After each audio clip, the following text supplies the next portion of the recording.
Oh, Okay, we're live. Hello, everyone. I guess I'm the facilitator, so I will start out. What I was thinking how we could organize it, obviously we each got our assigned questions. We have to have a minimum amount of time of 45 minutes. So with 11 questions, that puts each question at about 4 minutes. So I was thinking, why don't we just kind of do like a time frame where, you know, if you have 3 questions lumped together, it'll be about a 10-minute time frame. After a certain time limit, then I'll just say, hey, why don't we move on to the next question? That allows us to get through all 11 questions. And then if there's something that we feel like we need to discuss more, we have an hour and a half that we can use and we can discuss further at the end. That sound like a good plan? Yep. Sounds You perfect. guys are all okay with me like saying, like kind of interrupting and being like, okay, let's move on from this discussion. If you have anything further to say, write yourself a little note. We can do it at the end. Yes. Great. I think that's it. Any other house rules or ground rules you guys want to do? Want to say?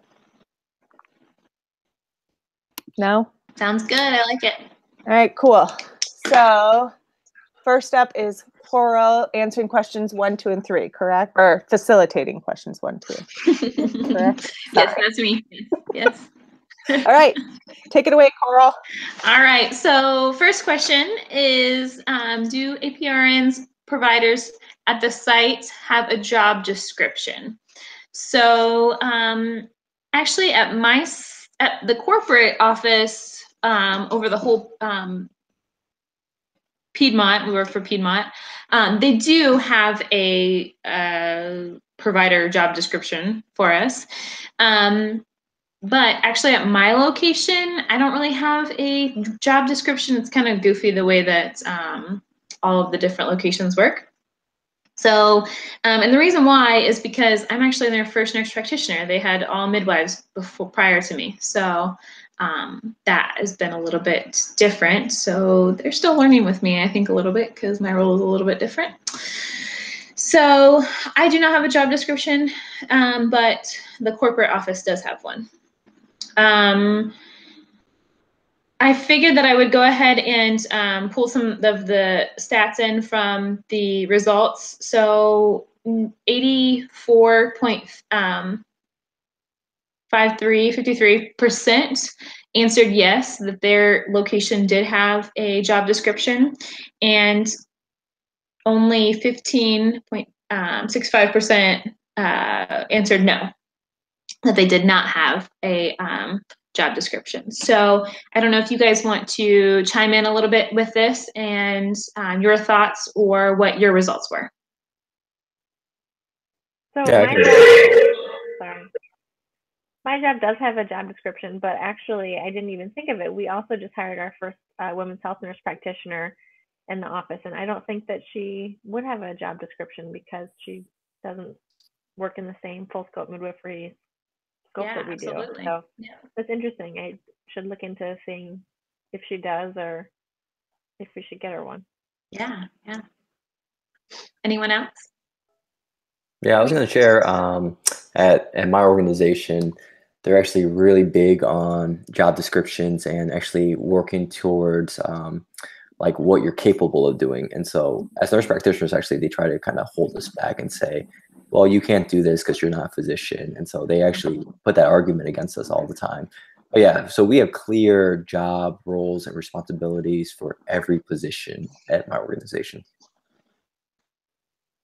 So I'm sure there's pros and cons to that. I mean, I think that I'm kind of almost glad that in the position that I'm in, they've never had a nurse practitioner, because I just keep adding like, oh, well, I can do this, or what about this, or I just recently got credentialed at the hospital, and they were like, yeah, sure, you can come, do surgeries with us, or so.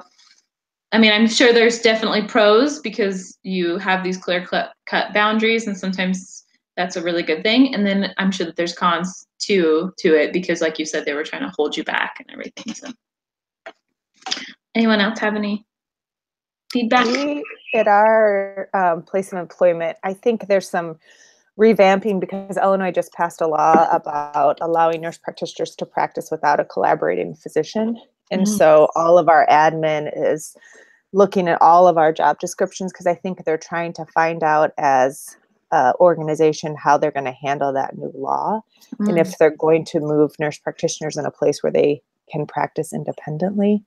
So we just kind of are going through all the stuff. I hadn't even read my job description, maybe when I first got employed, but I just read it again. And I mean, it's a very benign sounding job description.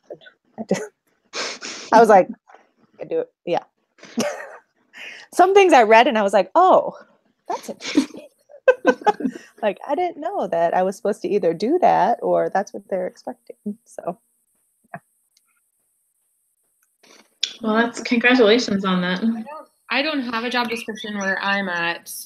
I have a contract, but it's not the same as a job description per se. So, but I don't know if that's just unique to me at this clinic since I'm like hold part ownership, or if the other clinics that we have a job description and I've never really asked. So I don't know. And like you said, it could be a good thing or a bad thing, because sometimes then you don't really know, like I don't really know who my supervisor is. So I call like just random people sometimes and feel like I might be bothering them if I have a question, but that is definitely a disadvantage. Then it's also advantage because we don't have restrictions. Because when I was working at full scope midwifery practice, it was very specific that I couldn't handle VBACs and I couldn't do, cervical ripening for bishops for over 4, and that was just crazy, and against ACOG even. But it just, I see faces, but it's true. So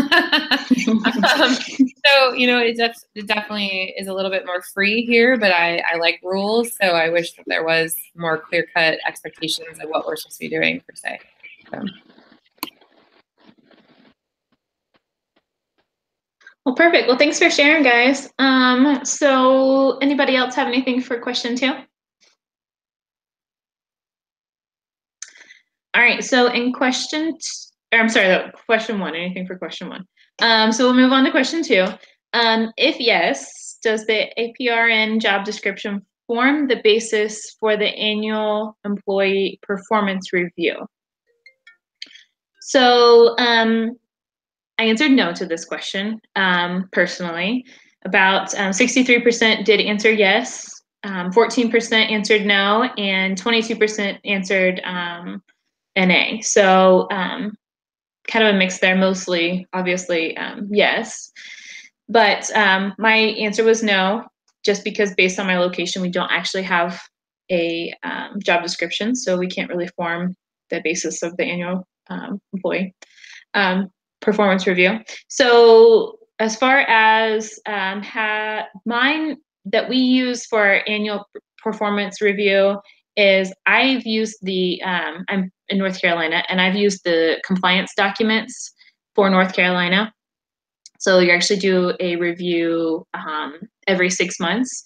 And the way that I do it is we have to have supervising physicians in North Carolina.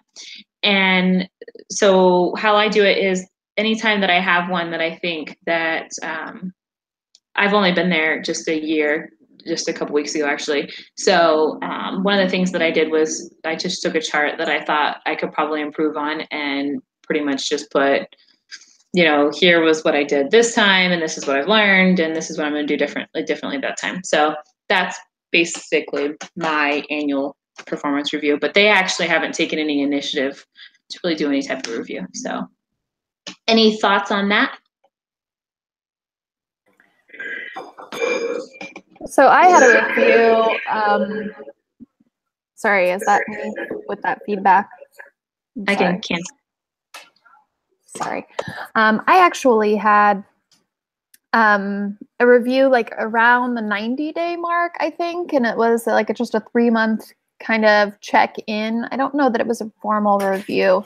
And then I do have yearly reviews as far as they bring in like my Press Ganey scores, and they bring in like how much like my RVUs and my productivity and like how many patients I'm seeing and what kind of money I'm bringing in for the practice. and then they go over, so the chief of medicine is actually my direct supervisor, so to speak. I have a collaborating OBGYN, but she's more of my partner rather than the one who does my performance evaluations. And so with her, now this hospital has started implementing like Studer technology or like Studer practices. And so now I'm actually being rounded on by the chief of medicine every couple of months. I think it's every other month. We have like this rounding meeting, making sure that everything's going okay. And so that's been a little bit weird. And they've been doing that now for like 9 months. So I feel like the process is pretty good as far as the performance evaluations. And they do go kind of off my job description, but not really. I don't think I answered no to this because I don't think that it goes that way. I think they focus more on the press gainy and my productivity. So that's just my 2 cents. So do you like that? Do you like that they're constantly doing those? Do you find that it's like reassuring, or oh my goodness, I didn't realize I could have done better, or? So I've never actually, like, I don't really how to say this, but I've never had an actual like bad review. Like my press gainy scores, and they're great, 98th percentile, and so a lot of it's just like, hey, you're doing a great job, and keep on doing it. Like I don't think you could bring any more money in than you're already doing. I saw like 36 patients today, so. I'm the only midwife in the organization, and I'm actually the only one in the specialty of women's health at all in this organization. So I think it's good I don't have anybody to compare it to, actually. So I think it's good. I like it. But a lot of times I feel like it's more helpful for, other people who may be having issues or struggles, because mine's more of like, hey, you're doing great. Keep up the good work, kid. That kind of thing. Well, reassurance goes a long way. So yeah, it does. Anyone else? Well, I complain about 16 patients a day. So, wow. Good job, Amanda. I have like a funny thing at our clinic where you don't have to have a performance review. So it's up to your collaborating physician whether she wants to do that. You just automatically get a raise every year. It's kind of weird. So if she wants to like sit down and meet with you and go over charts and go do a review with you, she will initiate that.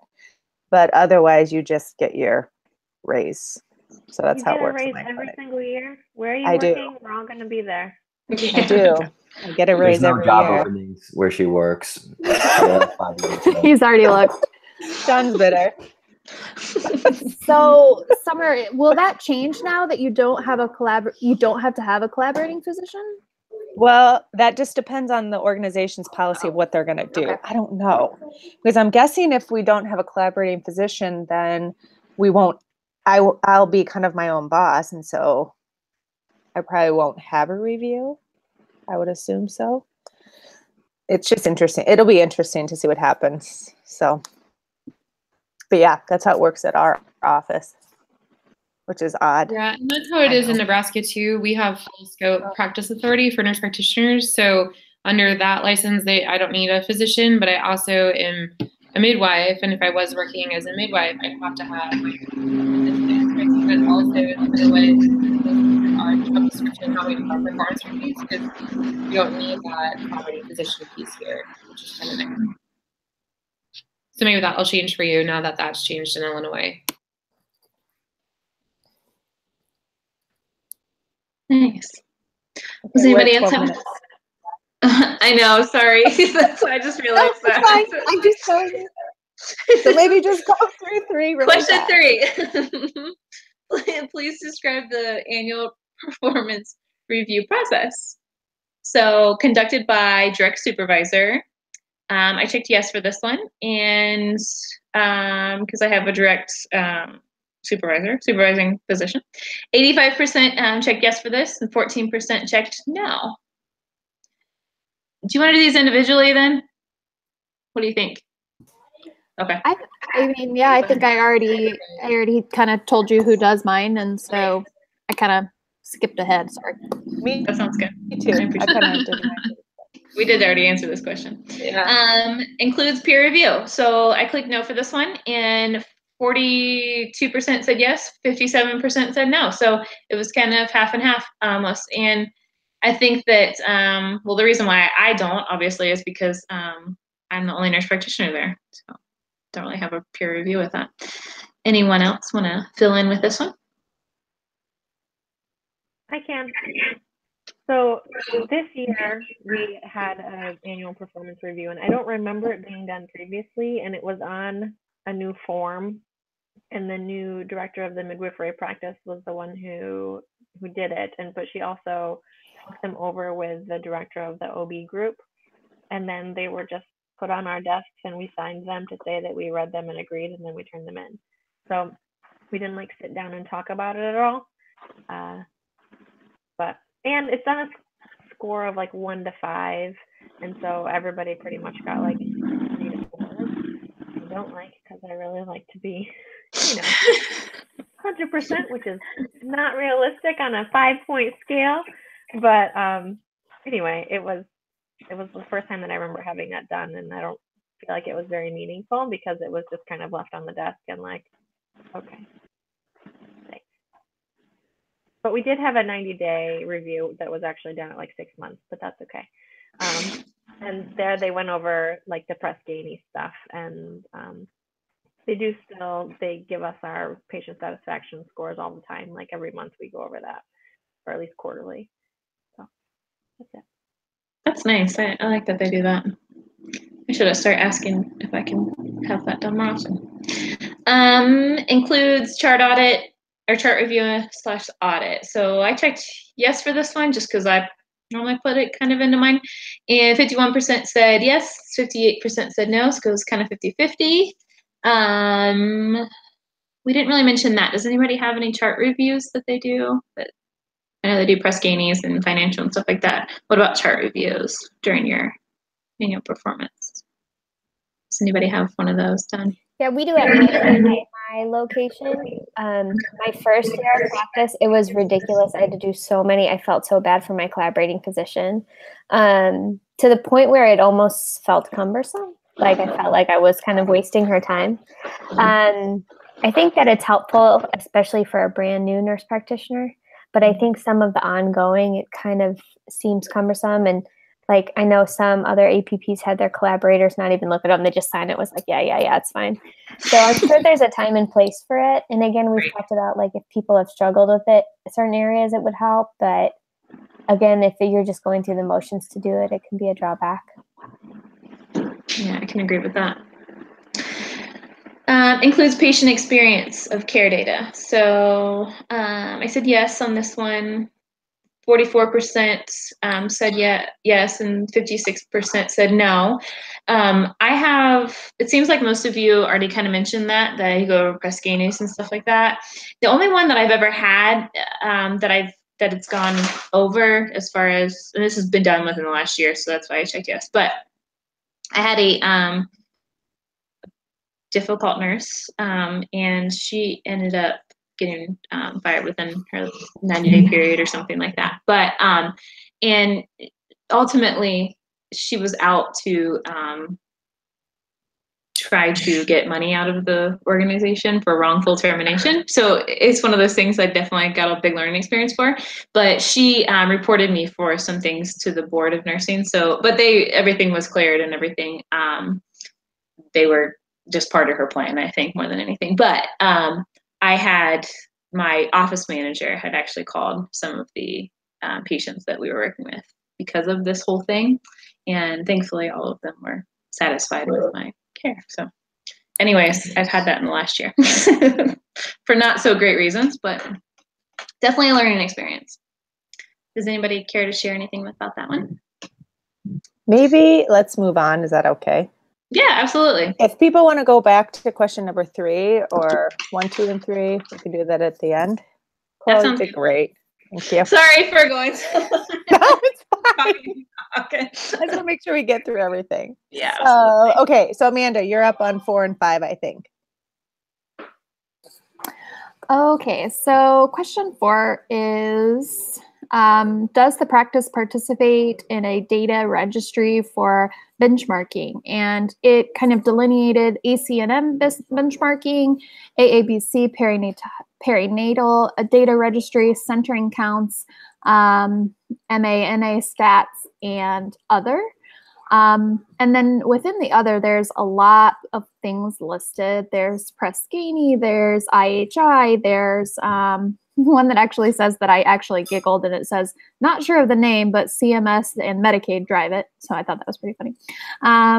There's birth tracks, there's all sorts of HCAPs. So those are just some of the ones that are listed. So in my organization, as I mentioned, it's basically Press Ganey all the way. We've recently started the Studer project as far as, overall quality and, role improvement. But this is what my practice does. And I get the results of all of my Press Ganey scores monthly. They're printed out, and it's kind of nice because I get to actually read the comment section. And a lot of times it says some really nice things in there. So that's always good and reassuring. So does anybody have anything to say about their practice participating in a data registry for benchmarking? I actually reached out to one of our quality improvement people, and when we were filling out the survey, and she was like, yeah, email this person, and then somebody else said email this person, and then that person sent me a list of like 10 acronyms that I have never even heard of before. So I know that it's constantly going on, and quality improvement is how we're getting reimbursement now. So I know that there's all of these registries that our organization is involved in. What I thought was interesting is I hadn't heard of any of them. There were so many that I had heard nothing about. And in our staff meetings, we get these reports and we go through this data, and this group is working on this project. But I really thought it was interesting that there were so many of these things that our organization and my department is reporting to. And I had no idea that certain things were even being measured. I think sometimes it can become, especially when there's multiple organizations, like they're following the data and benchmarking, it can become a little bit lost in the noise and like a little bit redundant. And you hear, oh, this score is doing great and that score is doing great. And I think a lot of the times overdoing it is worse sometimes than underdoing it, I feel, in this regard. Because like you said, there are some that I checked as well, and I didn't even know what they stood for. I'd never even heard of them before. So, or sometimes you like go hardcore into one thing, like your fall risk or something like that, and then you get really high scores, and then it like waxes off, and then they're like at you again, and it's getting interesting. Yeah, for sure, especially because that's how we're reimbursed, as Emily said, and so that's kind of one of those things where it can get a little bit much sometimes. Well, we are transitioning into more of like a value-based, outcome-based care, and so I think that will actually be a lot better, because when it's about patient satisfaction, we all know that's very difficult and it should not be utilized. But I think there are good things coming in the future for healthcare in that sense, when focusing on just outcomes. Yep. Does anybody else have anything to say about their data? I was surprised that so few people do the ACNM benchmarking, but then I was thinking maybe it's just because not everybody's a midwife filling out the survey. Do you guys think that that's probably the reason, or is it like midwives just aren't doing it? Well, and then you have people like me who, I am a midwife, but I'm the only midwife, so we don't do this because I don't do it. So I think that could be it too, is that there's just maybe smaller practices and that just don't, and because there are people that work in large midwifery groups, and they obviously generally tend to do it more so than smaller. Good point. Yeah, there isn't any national data registry for what we do at my clinic, but we're definitely starting to keep our own statistics, because there was a big study that was just published on hormone replacement therapy with synthetic hormones, and we have access to so much data for bioidentical hormones and the symptoms that they're having and how they progress through the ways. So I'm like going back through old charts now that I'm doing all this fun auditing, and like pulling in different statistics that we're keeping now about their symptoms and like their hormone levels and what is happening over their course of treatment. So hopefully maybe in a couple years, we'll be able to maybe publish that data down the road. So, but there's nowhere else that I can put it other than our own use for now. Does anybody else have anything to add about question 4? If not, I will move on to question 5. Okay. So question 5 is, if the practice participates in a data registry, does it do the following? And these are broken down into 4 different things. Use data reports to identify quality improvement projects. And I think we all kind of already touched on that just a little bit, how John said that it's kind of all about improving patient, kind of satisfaction there. Use data to guide provider level analysis. Example, explore variations in care at the provider level. And then 3rd, report to consumers and the community. And 4th is to report to the healthcare team. So that's, I guess, if the data registry does those things. Does anybody have anything to say here?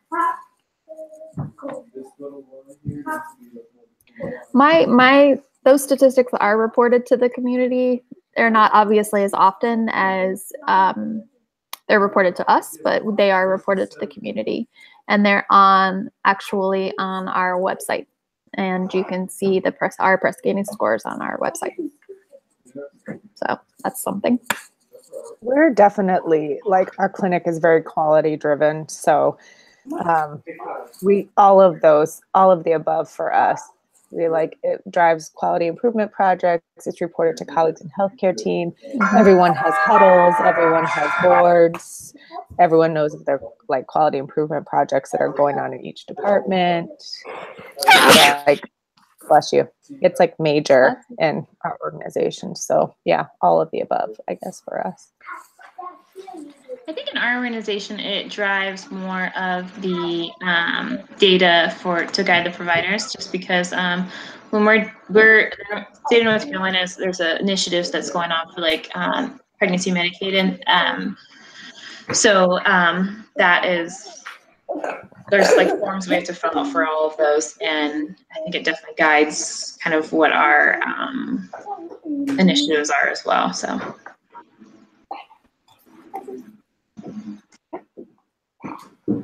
Anybody else? Okay, thank you for your participation in questions 4 and 5.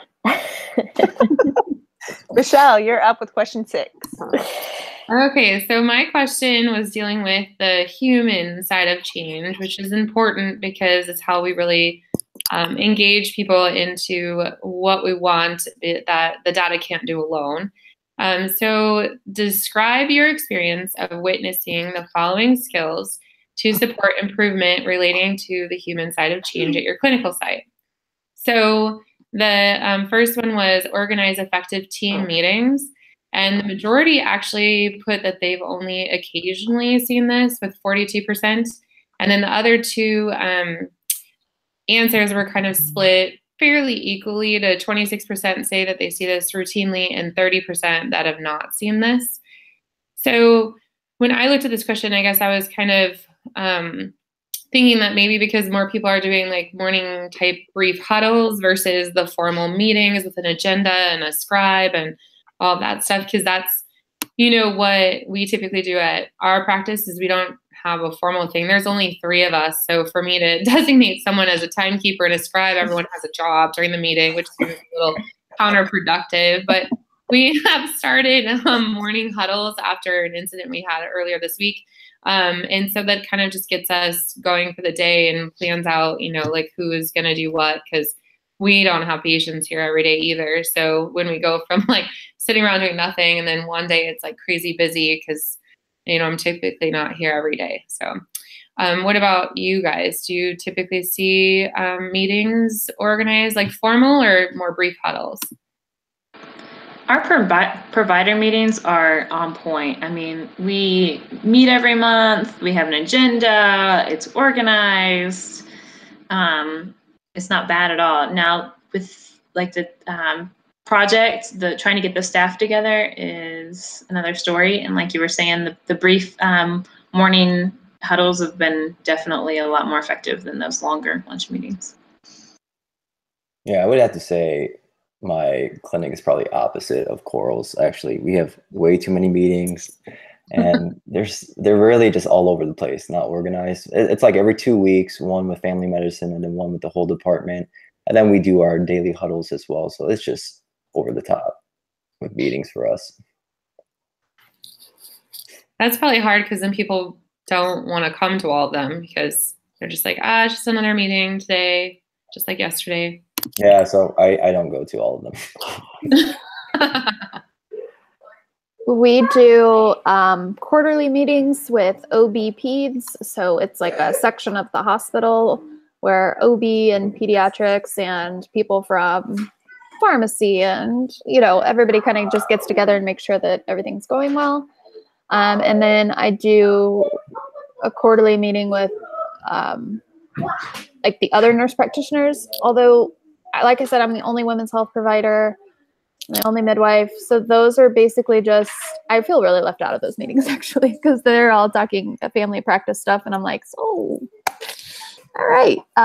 But those are fine, but I don't think those are as formal. The OB Pete's meetings are pretty formal with an agenda and a note taker though. Those are pretty formal. Okay, so the has next provider meetings every 6 weeks, and we do have an agenda and someone takes minutes, and that's pretty organized.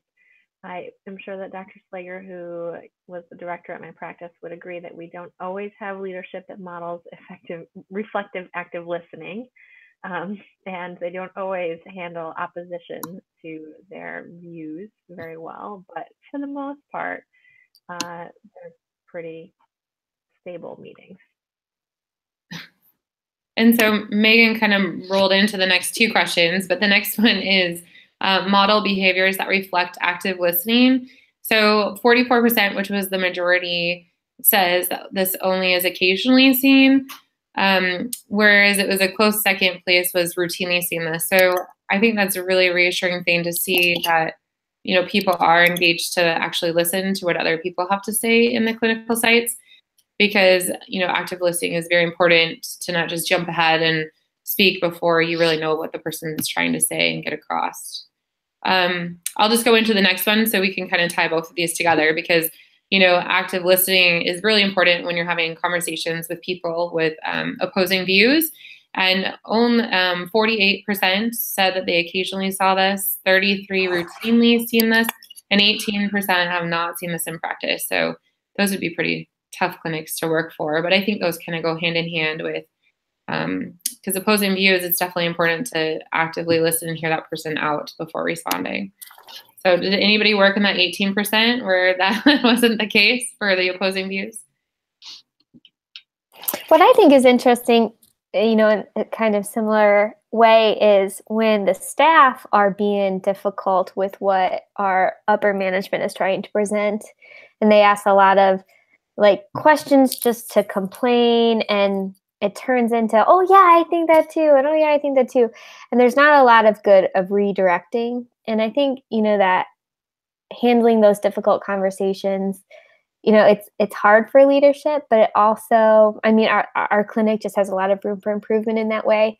How can we turn feedback from staff into something beneficial? And, they just feel like they complain at these meetings and nothing's ever done. And I'm sure leadership just feels like, well, all they do is complain about it anyway. There's a lot of just going back and forth, unfortunately. And I think that we have a lot of work to do there. Mm-hmm. Anybody else? Everyone works in a place that does all those things really well?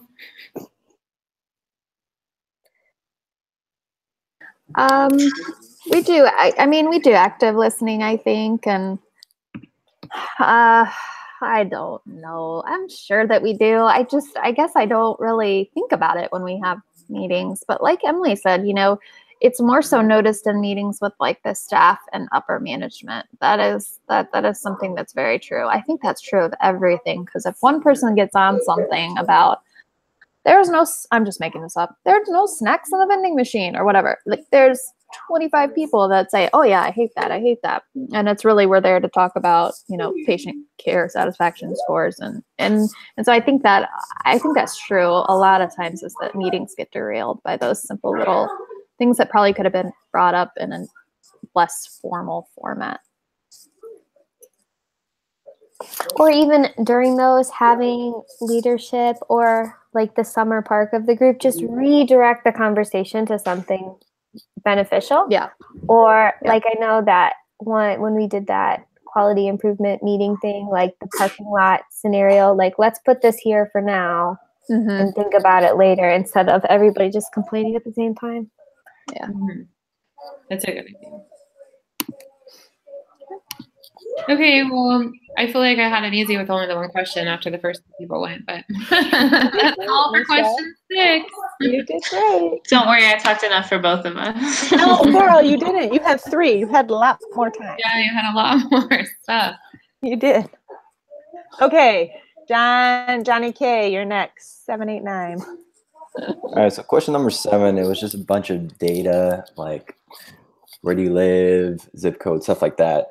And the data showed mostly everyone, we're all over as students. There's someone in Haiti, and then someone put, I think, Jordan as a country, but, oh, I meant Logan as a country, but I think that's in Utah, but that's okay. So I guess I have all that data, just with such a diverse group. What are some similarities and differences that you see in how you practice compared to maybe some other students in different regions? Well, I thought it was interesting that it says the data will be de-identified during analysis, but then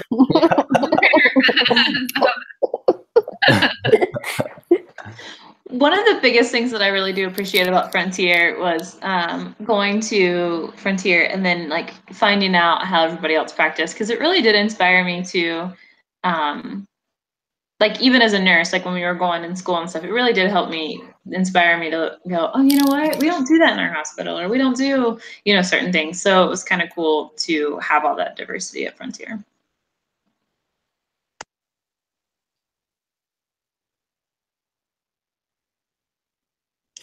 I guess just going along with that, seeing that we're all in different places and we're talking about like quality improvement projects, because we're in like different places, we practice differently. How do you think it's best to disseminate even quality improvement findings to other clinics if we are so different and we have all different electronic medical records?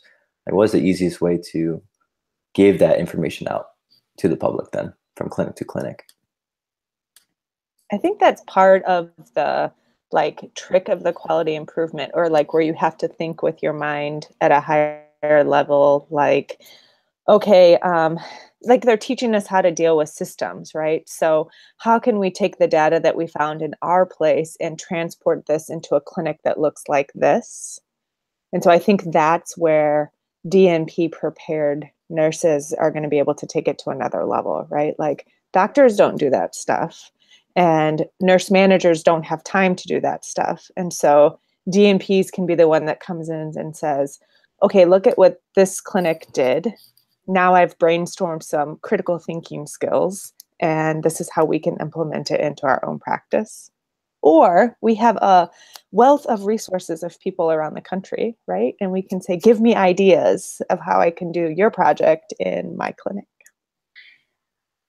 I think publication is important because maybe locally your clinic is not similar to the other clinics around you, or there aren't other clinics similar to yours in your area, but maybe another state over there's a very similar clinic, and they wouldn't be getting the information unless you really publish it, which I think is what the whole term next time is going to be talking about, getting us ready to really learn how to do that.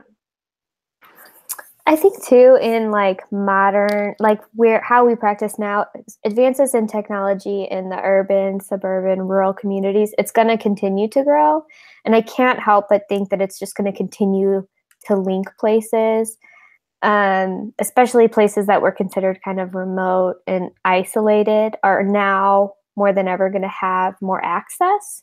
So I think that we might kind of see, you know, regardless of all the different areas and populations there, that roles of like information technology, that roles of data collection, like all of those different things are going to be more universal and can be transferred easily with the help of like an electronic medical record, like John said, as well. All right, just going along with that, question number 8 is actually talking about location of the clinical site you're working with.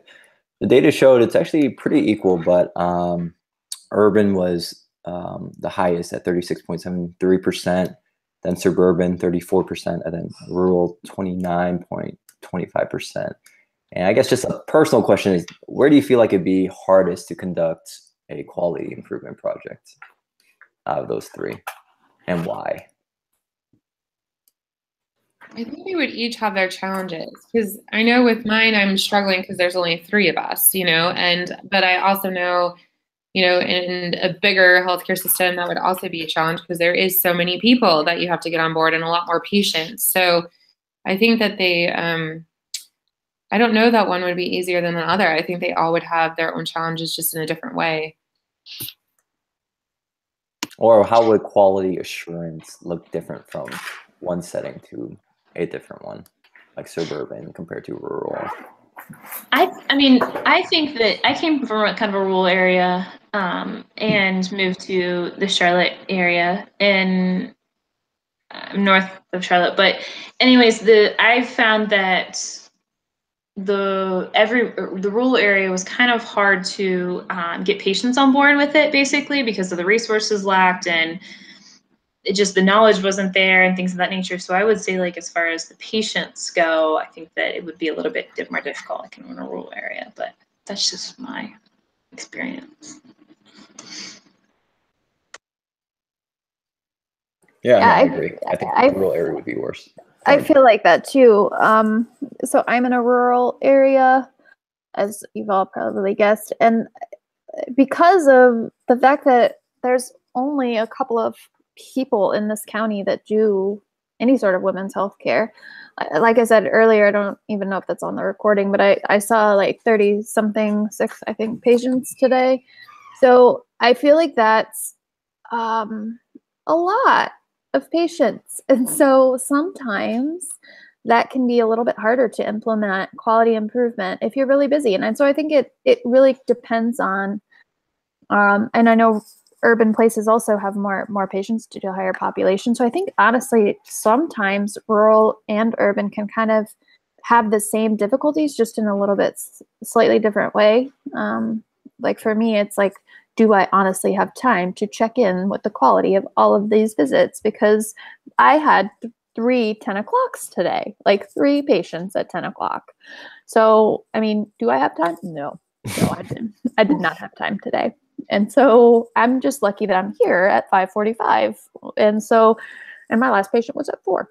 So I think that's pretty hard for a lot of people. And I think Summer said it best really with the DMP kind of mindset is to, okay, so I saw this many people, and this is really similar to an urban location that maybe would see that many people at a clinic. And, this is how I can do my HPV project in that area, because that kind of looking for some similarities, I think, is really the key.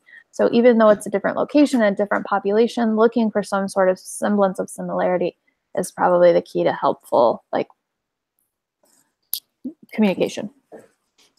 All right, last question. This is talking about your clinical practice setting, and the data showed most of us are in outpatient, 70%, and then community-based hospital was 13.61%. I guess a fun question out there: are you guys first all outpatient clinic? And if you are, what are some things that you love about your practice or hate about your practice?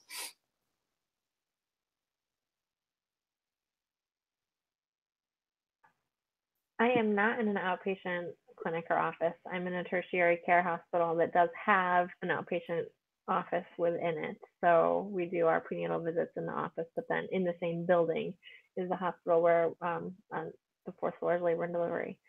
So I like that it's all in one place, and it's kind of like a one-stop shop. Like the lab is right out the door from our office. People can go right there to get their labs done. Their ultrasounds are right there. Social work's down the hall. Everything is in the hospital. And it's a tertiary care hospital where we have a lot of resources. And if a pregnant patient is getting really sick, not pregnancy related, we have the hospitalists there who can come and round. And that's really nice. And when people come into the ER, if they have pregnancy-related issues, it's easy to transfer them over to us, and vice versa. If they come in and we're like, yeah, you're pregnant, but you belong in the ER, it's easy to transfer them back there too. So I like that setup. I'm super jealous of that, by the way. So the other day, I physically had to drive. So the hospital is probably 10 minutes. And of course, no one goes into labor and has their baby at like 9 a.m. It's always 5 p.m., 4:30, 4:45, or 5 p.m. Like, that's it. That's it. And so, like, I booked it. And so I've gotten, like, pulled over there before. I've gotten people, like, screaming at me out there because I'm driving in the shoulder. Like, it's one of those things where I really wish it was in the hospital, but I'm in a I'm in an outpatient clinic, and then obviously I do my deliveries in the hospital. But it would be nice to kind of have we draw our own labs and we do our own ultrasounds in our office, but it would be nice to have the hospital right there. So then I could bebop up there, do a delivery, and like be back.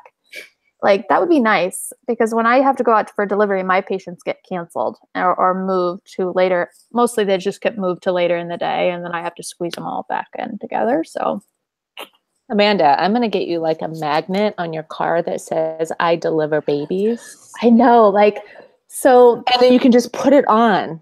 I want like a pink and blue light. Yeah. Put on my car and like drive my little. Thankfully, I'm good friends with the cops here, so I haven't gotten a ticket. I don't know. You're going to deliver their children. I would be really sad.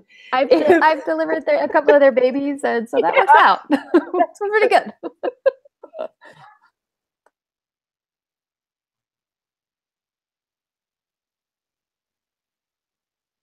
Everybody else love their job. So great. I'm done. It's the greatest. I know. We all know that you had the best job, so. I don't. So, did anyone want to say anything else before we moved on to question 10? Negative. Okay, take it away. All right. So the last question talked about the type of practice you work in. So combined practice model, meaning that regardless of risk, both APPs and physicians see patients. Midwife, APRN-led clinic, or shared practice model. Physician-led care was on there too, but was like nobody responded to that. So the majority of responses were combined practice, meaning that regardless of risk status of the patient, that both APRNs and physicians saw the patient. And then the other options, the midwifery or APRN only, and the shared practice model were combined responses for the others. And just out of curiosity in our group, what did everybody have? Does everybody have? Combined. I have a APRN model in my clinic. What's yours, Michelle? APRN led. So, in kind of thinking about this question in regards to our quality improvement project, do you feel like you had to structure your quality improvement project differently based on, the practice model that your current facility uses? So my practice is a midwifery-led practice, and I don't think that I necessarily had to restructure my project in any way. I think that I talked with the hospital to see what they wanted me to do, got this idea, presented it. The docs were kind of like, okay, whatever, you midwives, do your thing. And the other midwives were all on board. But I like this definition where it says midwifery/APRN-led care is care provided by the APRN unless the client requires physician consult, collaboration, referral, because it's kind of a discussion in our practice right now of if we are like what kind of practice are we? And some of the midwives are saying like we're a midwifery-based practice. The doctors are then like, well, what are we? Chopped liver? And we're like, no, but this definition, like care is provided by us unless, like we do all the vaginal births, even the patients on like magnesium sulfate, even the insulin-dependent diabetics, like the docs manage the medication and we do the vaginal birth. So Anyway, we are a midwifery-led practice, and I like this definition. Proves it. I think what Summer talked about earlier about changes in legislation, and I think just the role of the APRNs are changing and midwives are changing, mainly because of demand, like supply and demand. There's just a need with growing healthcare, requirements and insurance and whatever. But, even back to question 1 about defining our job roles, I think that depending on where we work, the scope of our practice changes, which is kind of unfortunate because that could really, like John said, kind of box us in and limit what we're able to do. So I kind of wonder in the next few years what's going to happen regarding, APRN-led facilities and healthcare facilities overall, and how that's going to change, just how healthcare is delivered. It's more than just, so those Illinois who just got independent practice summer, I know in Nebraska, we have full scope practice authority for nurse practitioners, but not nurse midwives. But then we also have this crazy law about the malpractice insurance cap that in order to qualify for that, you have to be a physician or employed by a medical facility. So it doesn't, even though nurse practitioners don't need a doctor to see patients anymore, you can't own your practice and still have that coverage. So if you get sued for over your malpractice insurance, you're kind of SOL. So there's a lot of midwives here. There's one, my friend, that is, she wants to own her own practice, but because of that law, she can't. So on paper, a pediatrician owns her practice just because that silly law that was written in 1958. So I think because there's going to be there's more to, moving forward with quality improvement with, these APRN-led models, that there's other stuff in the background, even though they have that full scope practice authority, hospitals are going to still require a physician for admitting privileges, stuff like that. So it will kind of be interesting how it does move forward with quality improvement just because of all those extra little loopholes. Yeah, I'm in Illinois also, and as soon as that legislation passed, we got all these emails that were like, that's great, but just so you guys know, this place is probably not going to change a thing. So it kind of stinks because, again, it's hindering the scope at which we practice, but I think part of it's liability, unfortunately. They didn't like the thought of increasing liability or having to pay to cover any liability if that changes. Oh, for sure. That's why nurse midwives were taken off the bill.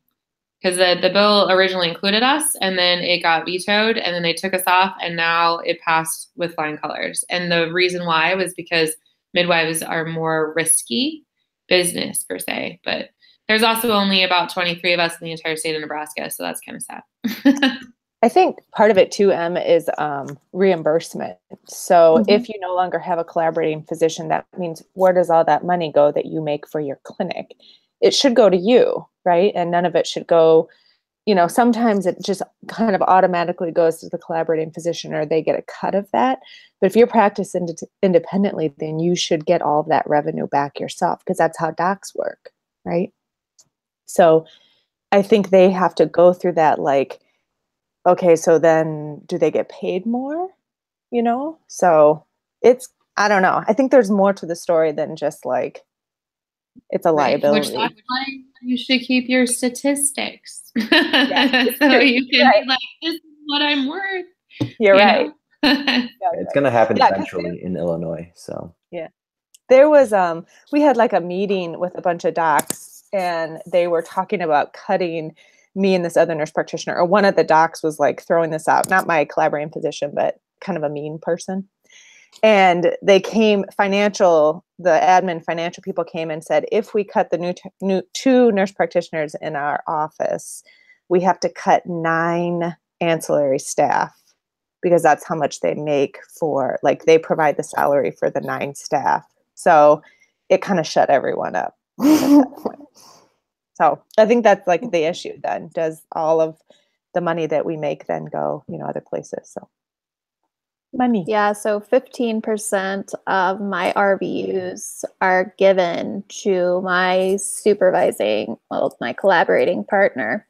And just last quarter, is when I started to have a little bit of like, okay, like I'm worth so much more money because I do a lot. And I actually took it to the chief of medicine and I was like, this is how much money I make you. And this is how here's my RVUs and this is my little chart. And look, I made a chart and I can do that. And look, my run chart, I did the whole 9 yards. And so this quarter, I'll be getting a surplus bonus of how many RVUs that I have to hit and then beyond that. And that's all my money. So that's exciting. I should probably get 15% of that too. Who am I kidding? I don't know. Good work. So we'll see. Okay. Anyone else want to comment on question 10? If not, we will move to Megan on question 11. Okay, so question 11 is state one thing you learned about quality assurance and performance evaluation during this experience.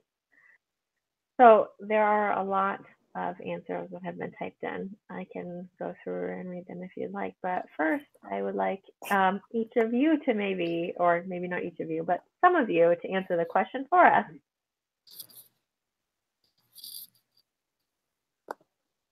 Hey, can I chime in really quick right here? Yeah.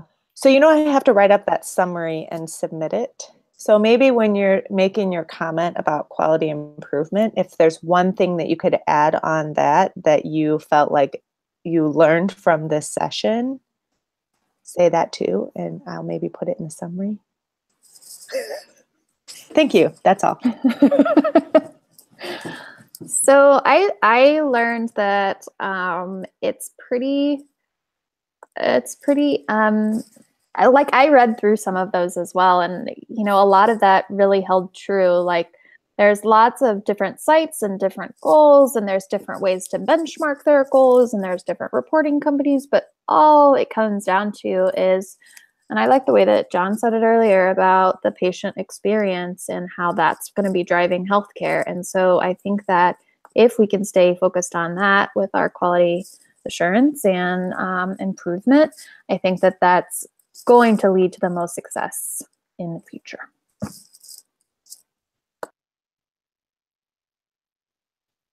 So I learned that even though we're concierge medicine here, and based on that, we definitely should be doing a really good job of making patients happy, but we have a long way to go. I think that we have a lot of stuff that we can definitely do to improve, and that is the thing that I learned because, like I said, we don't have any benchmarking or anything like that, so I wish there was something like through A4M that we could do that through, like the ACNM benchmarking, so maybe that's something we can look into, but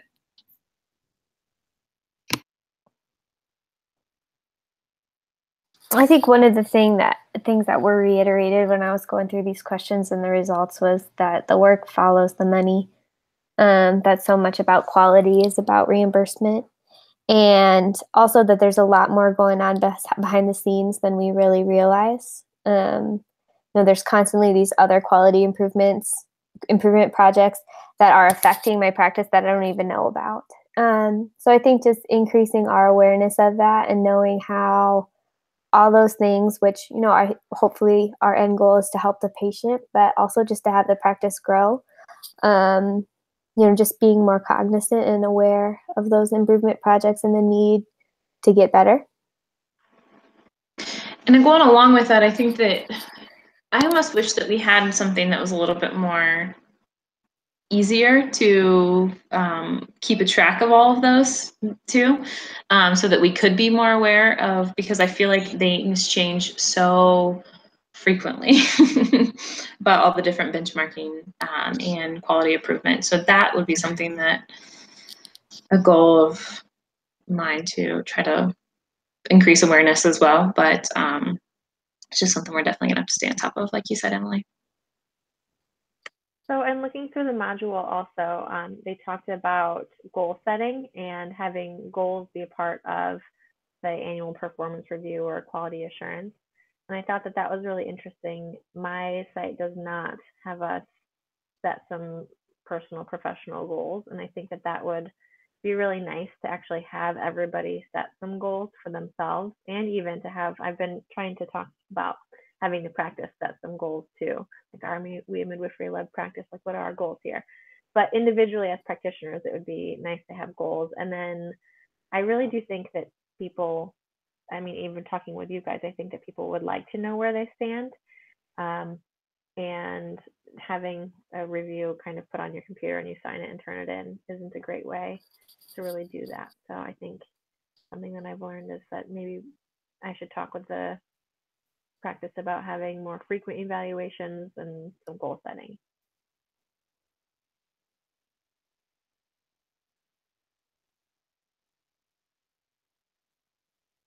Anyone else on this lovely question 11?